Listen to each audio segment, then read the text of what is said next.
Өнөөдрийн өдрийн хамаатай хэлсэн байдаг энэ удаагийн дугаараар энэ цаг үед маш чухал шаардлагатай уншлагын ямар болон PISA буюу Орчин зэнгийн жишээний талаар та бүхэндээ эргэлмийн боловсрол байна. Тэгэхээр та бүхэн мэдэх бах аль хэдийн өнөөцөн өөртөө энэ мэдээлэл дээг авалдаг. Энэ дэгийг агуулгаар тухайн өсвөрч буюу Есүс хөдөлгөж үлдчихэд. Тэгэхээр хүн бол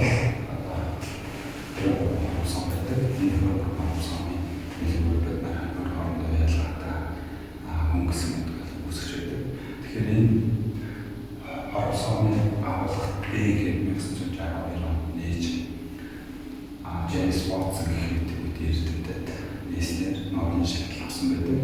Тэгэхээр хүнээс гадна элбайн дорын зам төр дотор бичлэгдэж болох бактери вирусны дотор ДНХ-ийг өөрөөр олон зүйлсүүлэх мэдээллийг харуулсан ген геномыг харуулж байдаг. Тэгэхээр энэ бактери өөрөөр бие дааж үүсгэж чаддаг мэдээллийг харуулж байдаг.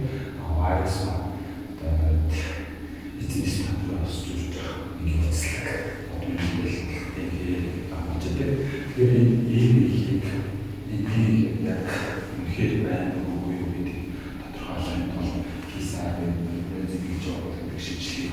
ашигладаг энэ шинжилгээ бол 1990 онд Бакер Молис мэдээлэлүүд бол нээж Нобелийн шагнал авсан байдаг. Тэгэхээр энэ бол судалгааны манай маш их ач холбогдолтой шинжилгээний арга гэдэг нэгэнд хүлээн зөвшөөрч орчин үед энэ цаг үед бол маш их өөрөөр ашиглаж байгаа.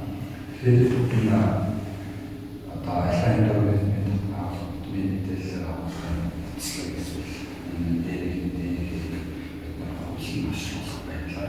тухайн яг тухайн вирус бактери онцлог илэрхийлэх генетикийн материал агуулгад ч гэдгийг батлан харуулснаар тухайн вирус бактери халдварласан байна гэдгийг алтайсан дагтаа онцлог яарна. Тэгэхээр полимеризм гэж үүрэг манай онцлог эрийг үзэлцээд олон төвөөрөлд бишуулаад эрийг бол хөлн бишуулсны дараагаар тухайн вирус юм байна гэдэг баталсан тухайн вирус бактерийг халахыг батлах маш их батлах төвшин өндөртэй шинжилгээ байна.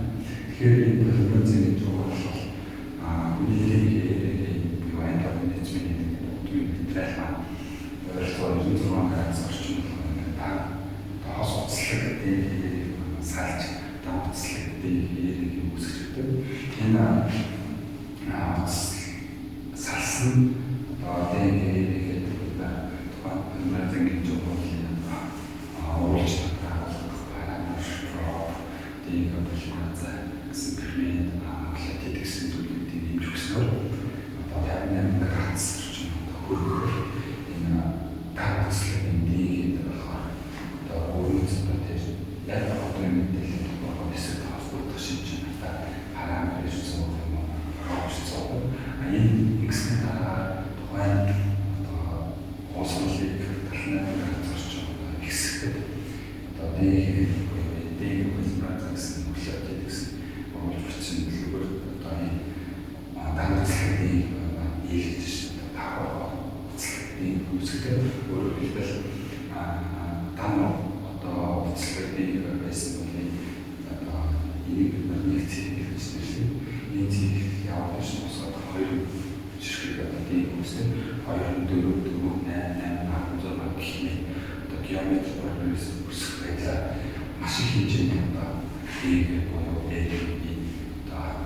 дэгийн уцлагыг үүсгэж байдаг.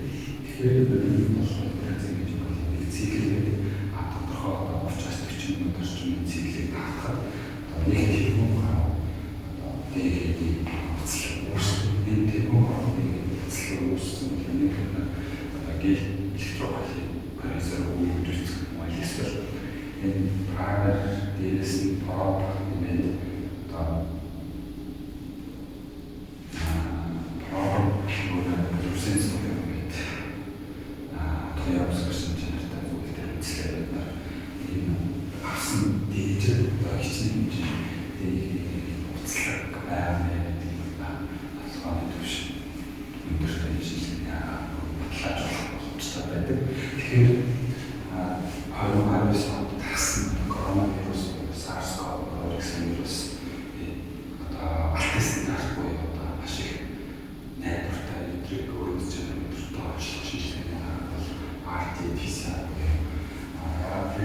респираторын трансфертаз гэсэн хэлээд байгаа байх.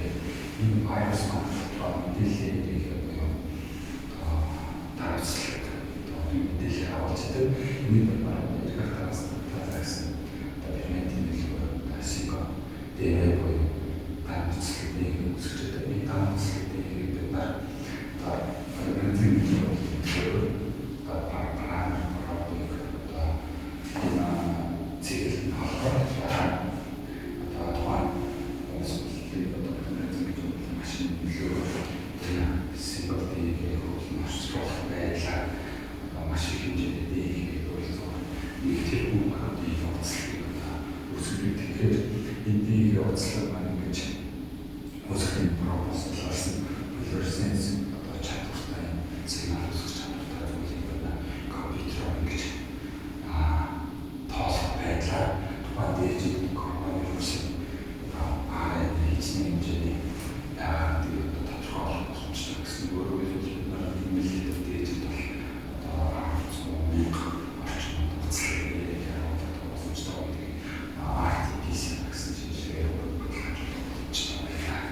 Тэгэхээр патогенын жоо гэдэг шинжилгээ бол одоо энэ бактери вирус хүндрэлтэй гений онцлог одоо илүүрсэн чанартай байдаг. Энэ онцлог бол одоо эндоорганизмын генетикийн фенотип мэдээлэл хавж байгаа учраас дахин татагдчихгүй шинж чанартай байдаг. Тийм учраас одоо энэ шинжилгээний дараа ураг шийдвэр өгөх зүйл гэх юм.